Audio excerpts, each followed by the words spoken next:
మార్పు కావాలి, హాస్టల్ మారాలి అని రోడ్డెక్కి స్లోగన్లు ఎత్తుకున్నారు ఈ పెద్దపల్లి జిల్లా కాటారం మండలం వెంకటాపురం బీసీ హాస్టల్ పిల్లలంతా.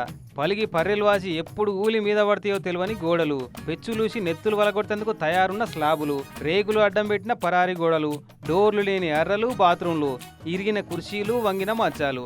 ఇట్లా చెప్పుకుంటా పోతే ఇవాళ పొద్దుకినే ఈ హాస్టల్ పిల్లగాళ్ళ కష్టాలు ఉడవే అనుకోరాదు. సౌలతులు చక్కగుండే చదువు చెప్తందుకు సార్లుండరు, తిండి కూడా బాగుంటలేదట. ఏడాది గడుస్తున్నా 2 చాప్టర్లే చెప్పిరట. ఇక లెక్కల సబ్జెక్ట్ అయితే 3 ఏళ్ల సంది పూర్తే చేయలేదట. రోడ్డు మీద ధర్నా చేయొద్దు బాబు అని పోలీసు వాళ్ళు వస్తే వాళ్ళతో మొరబెట్టుకున్నారు. ఇట్లా ఫిజిక్స్ అయితే మాకు 2 చాప్టర్స్ ఇంకా 1 వీక్ అయితే ఎగ్జామ్స్ మళ్ళీ 1 వీక్ లో 6 days హాలిడేస్.